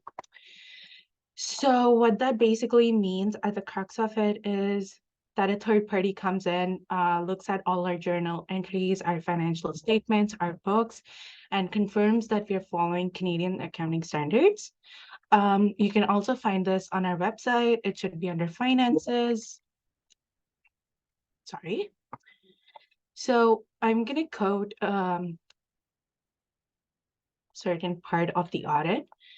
Our audit was performed by Grant Thornton, a leading Canadian accounting and advisory firm. The most important thing to note here is that, in our opinion, the accompanying financial statements present fairly in all material aspects the financial position of University of Victoria Student Society as at April 30, 2023, and its results of its operations and its cash flows for the year, then ended in accordance with Canadian accounting standards for not-for-profit organizations. So what that essentially just means that we are following Canadian accounting standards. And moving on, general notes on our budget. Once the UVSS board approves of the annual budget, it is set. We do anticipate some variances which can be explained in order to maintain accountability and transparency to our members. Sorry, just give me 1 second. Thank you. So as the next point is, the budgets are created by taking into account historical spending patterns as well as projected or anticipated expenses. As a registered non-profit society, the UVSS cannot budget for ongoing surpluses as a social enterprise. All money that you spend on the sub, from a coffee to a book to anything, goes back to serving students through our various projects. Brackets around specified dollar amounts indicate a deficit. A deficit means when our spending is more than our revenue, and a surplus means that the revenue we receive is more than our spending. And cumulative means combining previous periods of time to present values or totals. Now I will be going over the sub-businesses and services budgets. Before I move to that, I will point some things out. Most of our labor costs were covered by Canada Emergency Wage Subsidy during the pandemic years. But since it is no longer available to us, our labor costs have increased significantly as compared to previous years. As we are still recovering from the pandemic, it is still quite unpredictable for us to budget on the upcoming slides. 2023 refers to actuals for 2022 to 23 school year. 2024 refers to our budget for this 2023 to 24 school year, which is predictive. In the following graphs, pink bars refer to total expenses, blue bars refers to total revenue, and the yellow line is net revenue. And I would personally look at the yellow bars more because they're more easier to understand in terms of how we're performing overall. So starting with Felicitas, our campus web. FELS was affected greatly by the pandemic, as we can see the graph right here, but it is consistently making good recovery. since I already mentioned we were receiving a wage subsidy in the pandemic years, the expenses were a little less compared versus post-pandemic, but we are still doing good. But we are also expecting more engagement from students as we are starting Battle of the Bands soon. So that is great. Moving on to Being There Cafe. Being There has been performing quite consistently. As shown in the graph, we did experience a higher revenue in 2021 to 22, considering the wage subsidy and the construction worker sales. Again, going to the next one. The Health Food Bar, aka HFP. So HFP has been performing a bit better than previous years and is expected to be closer to breaking even in the coming year. Our staff has been working on menu options to offset costs so that we can still keep the food options affordable and offer them more, but also not go in significant loss. The HFB also recently added another permanent staff to the position this fall to create more capacity, which is great. Next up, The Grill. The Grill is one of our best performing businesses in the sub, and as I said, experiencing good recovery from the pandemic. Talking about catering and conferences, another one of our amazing performing businesses. This is one of the businesses that has been performing great pre and post the pandemic. They're also booked up till December 2023, which is huge. Kudos to the staff. And to meet current demand and create capacity, we also added another staff position here. Yes. Next up, SAP Copy, our one-stop shop for all printing needs. It's currently losing a little bit money as compared to previous years as we see a shift towards online resources, taking notes online. And Blink, one of the UVic printing services, can also be seen as a potential competitor since they also get bigger poster orders, they have better technology, they are a for-profit organization.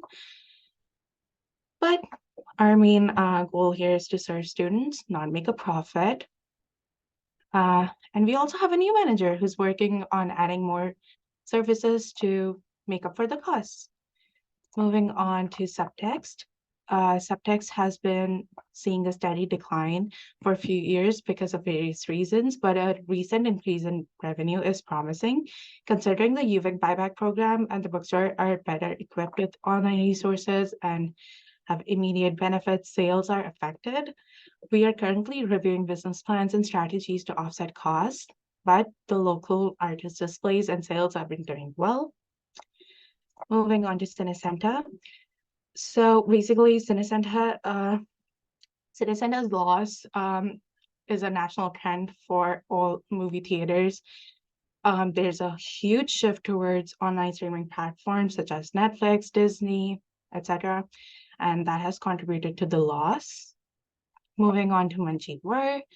Munchie Bar continues to show strong growth. It has been advertised by several students as one of the best coffees on campus.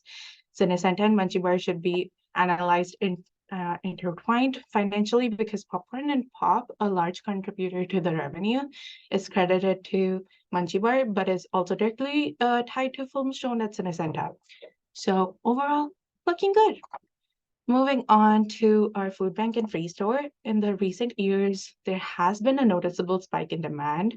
To cover this demand and better serve our members, we need more long-term financial solutions, which the board and the staff have been working on together. Next up is the UVSS board budget. I understand the screenshot is a little hard to read, but the screenshot here represents budgets for all boards for all board related work such as cost of labor, services, outreach campaigns, etc. So essentially, what does this all mean? This means that all things considered, the society is doing well. We are still recovering from financial shortfalls caused by the pandemic. All of our services are well used and appreciated by the student body and are worthwhile investments into health, wellness, and success of our community. The 2023 to 24 term is budgeted to conclude with $520K in our operating reserve fund. leaving ample funds to improve operations in the sub, which can also be used to offset future shortfalls. And that's the end of my presentation. I do see, Noah, you have your hand raised. Did you have a question or concern? Yeah, I was just wondering if there was anywhere where we could find these slides or this information. Of course, it is all on the UVSS website. If you go under UVSS finances, I can drop the links in the chat soon too. Okay, thank you. No worries. If anybody has any questions, feel free to ask them. Is there anybody who would like to ask a question on the presentation?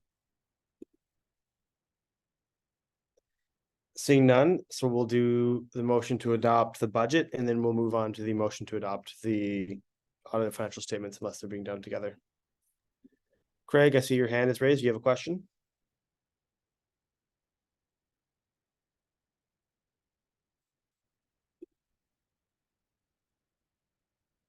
Craig? Okay. We're gonna go to the motion to adopt the 2023-2024 budget. So if we can have that presented, please. And yes, they are on the agenda separately. So we'll do them separately. So if you're in favor of adopting the budget, you vote yes, or in favor. If you're not in favor, you vote not in favor. I'll give you 1 minute.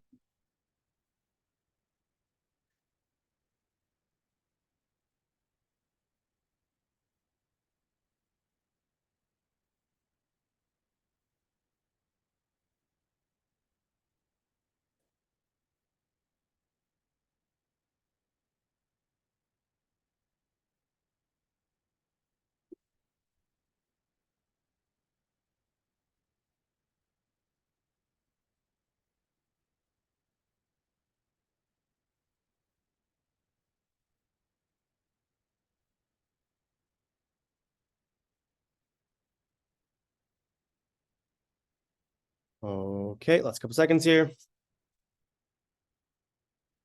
Okay, so that has passed. Both motions were presented kind of together. And there was one additional vote in favor on that as well. So I'm gonna say that you've already presented on the audit of financial statements. Is there a seconder for that one? Somebody wants to raise their hand to second the adoption or the receiving of the audit reports? There's been a number of seconders. Great. Is there any discussion on this?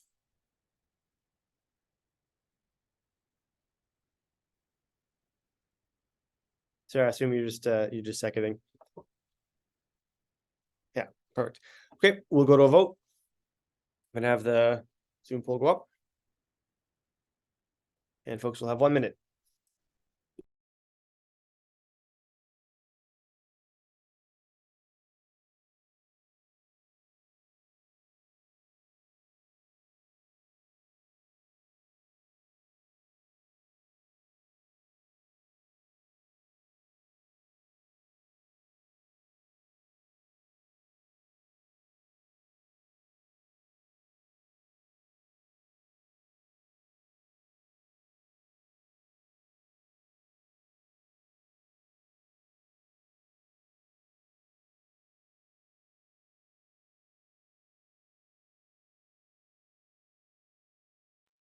A little less than 15 seconds left.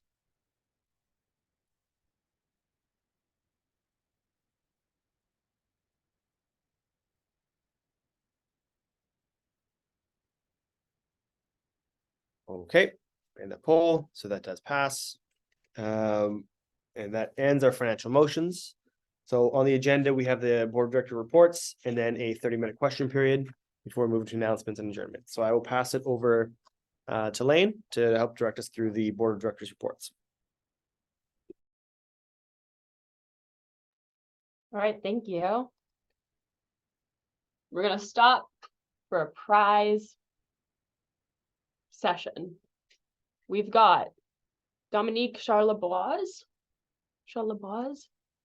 Congratulations, you just got 3 sets of tickets. Yahoo! I'm not sure to what, but sounds like it's going to be very fun to play.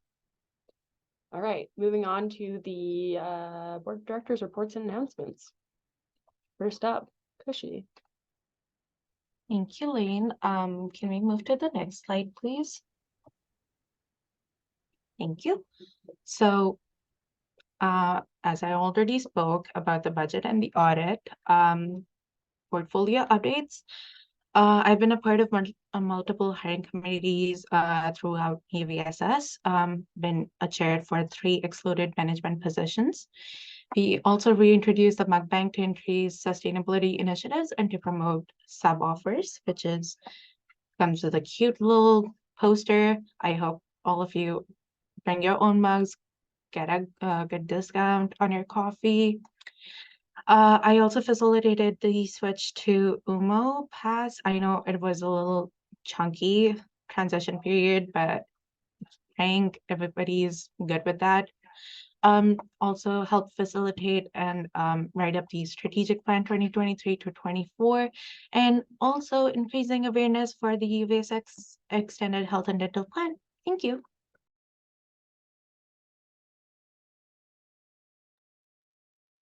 Yeah, so I'm the Director of Campaigns and Community Relations, and if you'd like to see a little bit more about what we're doing, as a lot of you may know, food insecurity has been a big problem for students on our campus and like throughout the world. So I've started a new campaign called Fed Up to work with like the UVSP, the Food Bank and Free Store, the campus community garden, community food support, just trying to make sure that students have ways to have like free alternatives to market food, which is really big. And provincially, I have been working with the UBC Student Union, the Simon Fraser Student Union, and the Alliance of BC Students to help deliver more grants to increase access to food, to also increase post-secondary funding, and to expand food bank financial support in order to make university a more accessible thing for students. And then next slide, I've also been working on housing, renaming our old Rent with Rights to Housing Now. This campaign is expanding into looking at housing supply and looking at alternative policies such as vacancy controls and inclusion in the Residential Tenancy Act for students who are living in residence so that the university can't abuse their landlordship as they can currently. There's also a rental rights workshop, which is coming up on Halloween, and I suggest you sign up because it's useful for just about everyone. Next slide, please. I've also been working keeping up the fight against gendered and sexualized violence on campus. We piloted Good Night Out, which has been received really positively. They also do harm reduction work, which is super cool. And I'm working in conjunction with a lot of the advocacy groups on campus to look at UVic's discrimination and harassment policy, which needs some work, to say the least. If you're interested in helping with this and have any experience with policy, I really strongly recommend you reach out. The more eyes we have on these policies, the better. And then finally, I've been working on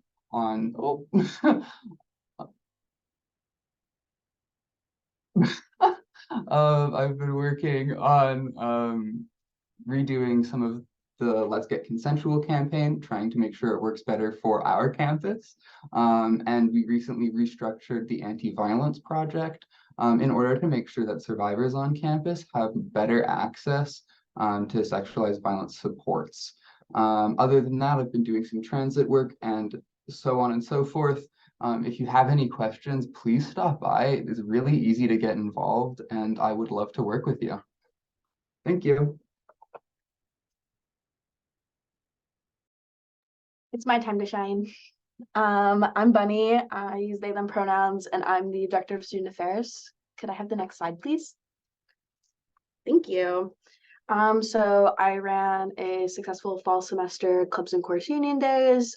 It was September 13th and 14th this year, and we had great turnout and great engagement from the students. A lot of clubs came to me and talked to me about how many people they got to sign up and how much engagement they got from everyone. So that's awesome. I think we did really great outreach with that.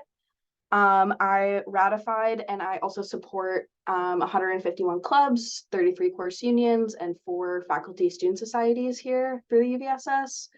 I improved our check request process. So check requests are how I pay back clubs when they buy things for the clubs, like pizza for a general meeting or what have you. So I improved our check request process to make it a little bit easier and streamline that. And I onboarded some new AXI reps to the board. One of them's behind me, Anna, who's the SOC rep. So we have 5 new reps for this year, which I'm really excited about to work with them and AXI groups. And I am working and secured a space for clubs and course union activities in the sub, which will be coming in 2024 as it takes time. But yeah, those are my accomplishments.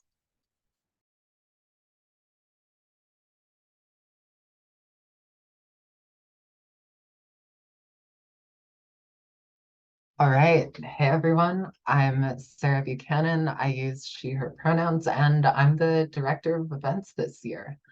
Can we hit the next slide? Sweet. So events as a portfolio got hit particularly hard because of COVID, because like, how do you do Zoom events? They just don't work for a lot of things.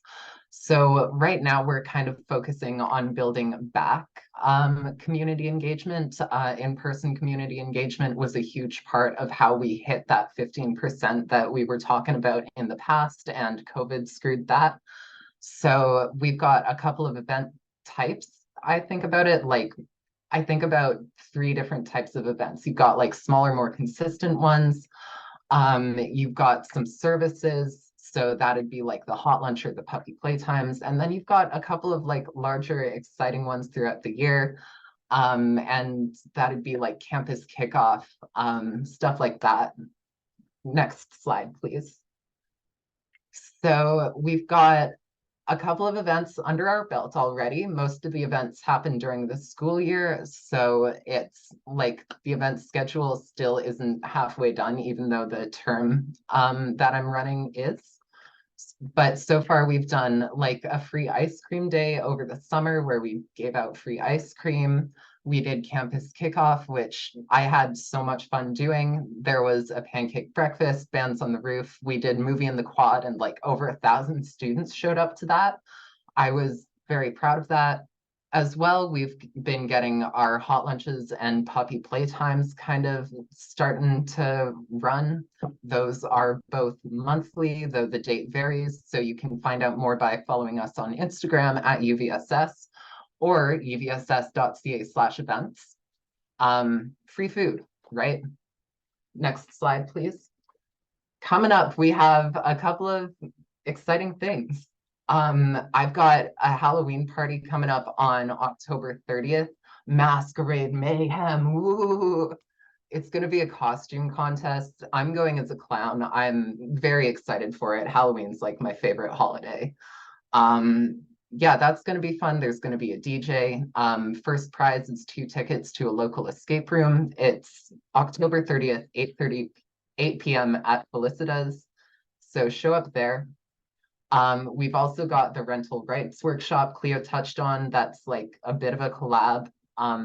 Very excited for that. Definitely sign up because landlords really like to screw students over specifically. We're a vulnerable demographic for that. We've also got a shuttle bus coming up November 10th, 3 p.m. and 5 p.m. It leaves the sub. I think we've got quite a few tickets left for that. It's going down to the Schwartz Bay Ferry. So if any of you want to ride out for reading break, then that's for you. Finally, coming up, some of the bigger events that I'm excited about, because we've got the puppy playtimes and hot lunches going on all year. I'm putting together a music show using some of the bands that I got to know over Bands on the Roof. And they're going to be out of Vertigo one night and out of Felicitas the next. That's November 23rd and 24th. you are gonna have to buy tickets for that. I think I'm gonna put tickets out sometime next week, so pay attention for that. And finally, one thing I'm really, really excited for is I'm gonna be trying my best to support GEM throughout Sexpo. I'm very excited for Sexpo. That was like the most exciting event of last year to me. And I don't know, oh God, I just really want it to be good this year. It's the first year without the original organizer, and I know Bo is going to kill it, and I want to support them in every way possible. So those are some things I'm excited for this year. Follow us on Instagram at UVSS. That's where we post all the details. You can also go to uvss.ca/events. And yeah, thanks for your time.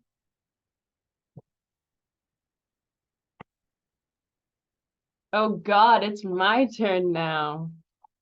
Okay, hi everyone. As I'm sure you're aware, my name's Linda Hara-Cook. I'm the Director of Outreach and University Relations here at the UVSS. Let's talk about a little bit what we've been up to. A lot. The answer is a lot. It's been a packed summer and fall. In case some of you folks didn't know, I'm the former Director of Finance and Operations. So in the spring, I made that transition, and it was really fun to be able to, I don't know, do something new, but still continue on a lot of like the greater projects that I'm super passionate about. So stuff we've been working on. We got totally new swag this year. So UVSS free branded merchandise. We have toques, we have coffee tumblers, we have new pens, we have totally new stickers, new tote bags. What else? We were giving out cutlery sets as well. It was really awesome. Oh, here's one of the, if you see up in the corner, the Students Unite. I'm gonna get into that into a bit, but my vision that I have for the UVSS, that's part of the new swag. You've probably seen them up around campus a lot. Yeah, I kind of looking to rebrand a little bit. I think sometimes students, or not just students, people forget what the core purpose of the UVSS is, and it's the idea of uniting a group of people along like many different demographics to talk about what we have in common and how we can all care for each other and advocate for each other. As Sarah was saying, students are an incredibly vulnerable group, especially in Victoria, where the rental market is wild and exploitative and abusive. We need to look after each other. And what better to look after each other than a union, a student union, which is what we've always been, but I think people forget about that. Hence the Student Unite sticker. Also, I spoke to a crowd of, I actually think it was well over 2,000 students at the new student welcome in the quad at the beginning of the term, and that was really fun. I got to talk about my love for the UVSS and how I got in here and encouraging first year students to get in here as well. And I actually think that did a good amount of outreach because first year students ended up running in our by-election, which doesn't normally get to happen. Super exciting and in a really bold, courageous move that I really applaud them on because it can be scary to get out there. I also spoke to 1,000 students at a movie night, again, talking about the importance of their student union and about getting involved. I know aside from outreach, which maybe I'll finish talking about outreach first. So we got 16 candidates for an 8-seat by-election, which I didn't even expect. Those numbers were a little wild. And the election results came out today. Congratulations to the folks who were able to get in office, and really still congratulations to the people who just ran. Like, it takes a lot of guts. I know my tummy was hurting a lot when I ran. So yeah, just keep it out there. And there's always other ways to get involved. We also, as I said on here, going beast mode on social media, which is an interesting way of saying doing better and more engaging outreach efforts on our social media. You know, when you have 5 lead directors who look as swell as we do, which is what I've been told by many a group, you really got to get them front facing. You really got to get them out there. The people love it. The alphabet mafia love the front facing folk. So yeah, we've been doing that. Wednesdays with Lane, which I'll show a picture of in a second, has been going really well. It's it's Deep Cushy's dream. Deep Cushy right over here, my bestie. She thought of doing a real series every Wednesday where I talk about the UVSS and answer questions. That's been going quite well. In terms of the university relations aspect of my portfolio, continuing to,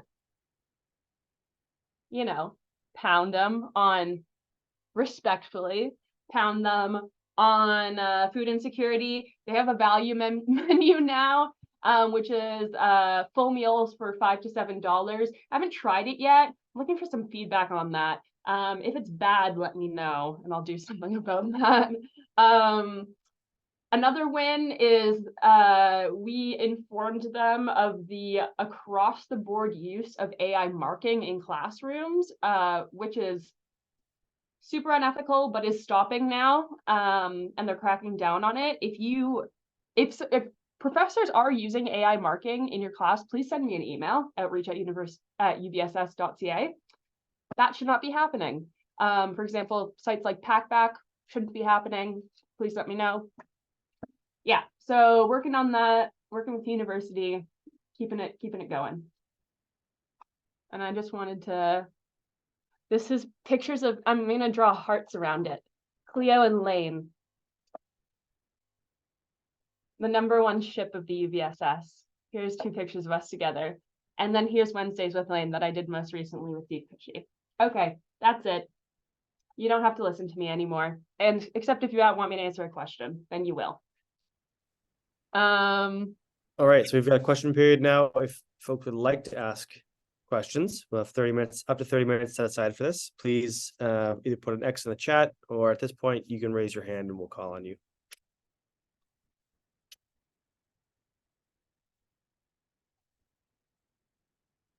Anybody like to ask any questions?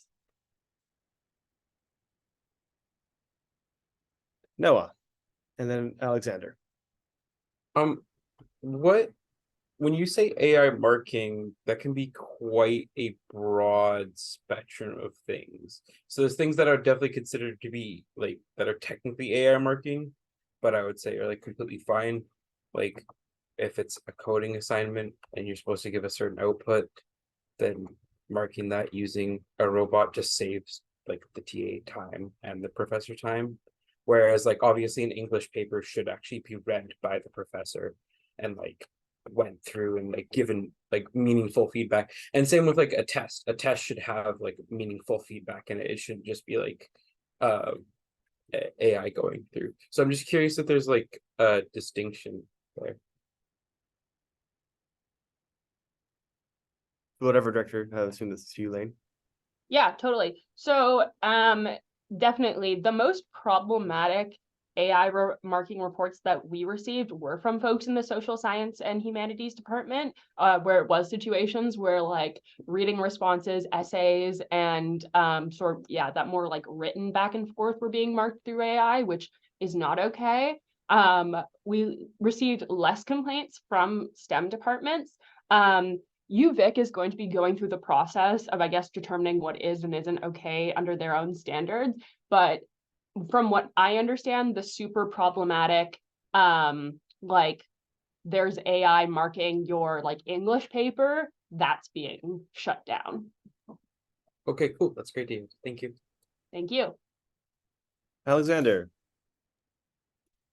Yes, I was just wondering what the UVSS's plans are now that quorum has been lowered. Is there anything that's kind of been on the back burner that can now be prioritized now that that's happened? Lane, you or anybody else you think is best suited to answer? So I'm just gonna say I'm gonna answer this question in 2 capacities.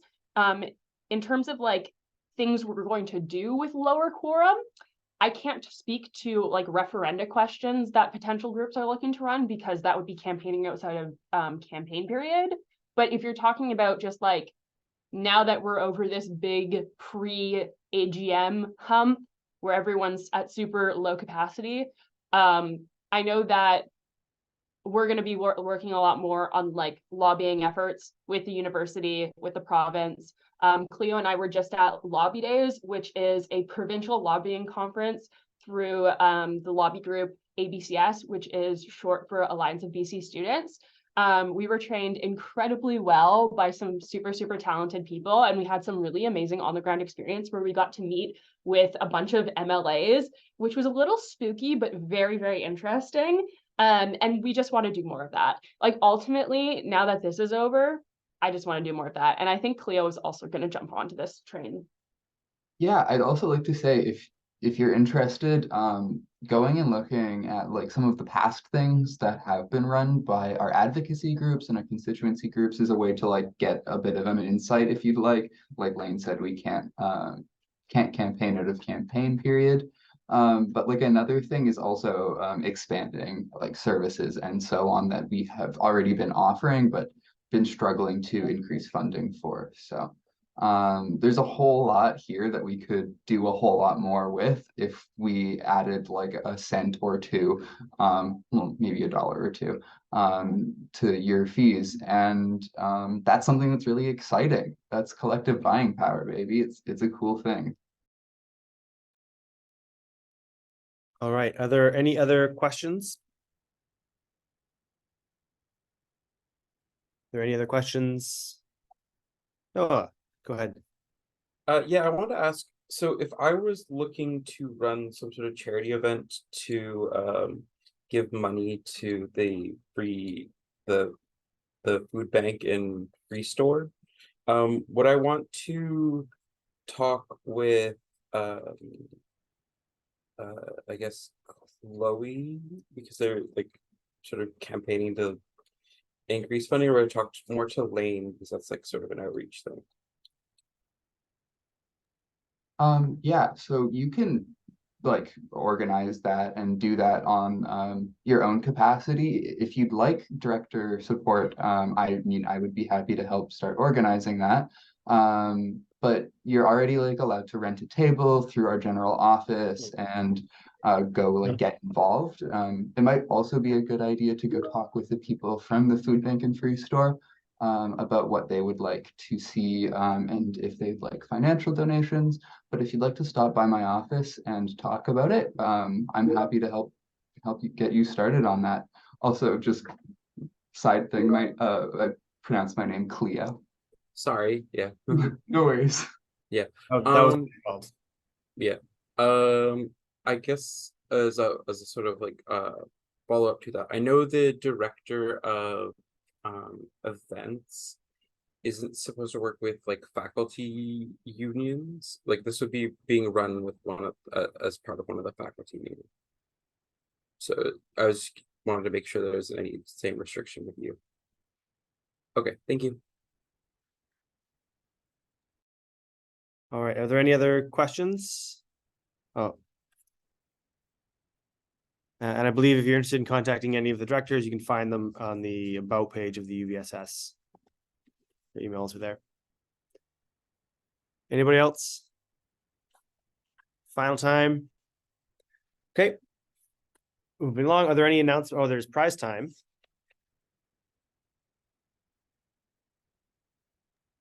All right, prize. Congratulations to Jax Pawson for winning these AirPods that we got. Great. Any announcements before we end? Other than the video will be up on YouTube. There's some details on if you won. Make sure you DM communications, the account that displays in the chat, your email, your V number. And so you can collect your prizes. And there's the list of all of the prize winners there. We are now at the end of our agenda. And so this meeting is now adjourned. I suggest leave the meeting open for a minute so folks can collect information and contact the communications person if they need. So thank you, everybody. Really appreciate your time today.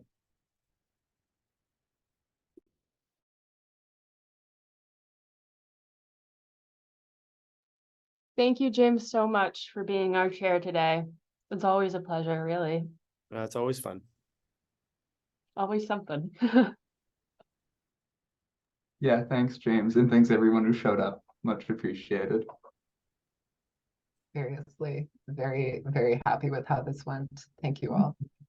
Thank you, everyone, and congratulations to the leads. Everyone, baby. It's whole UVSS won today. Woo!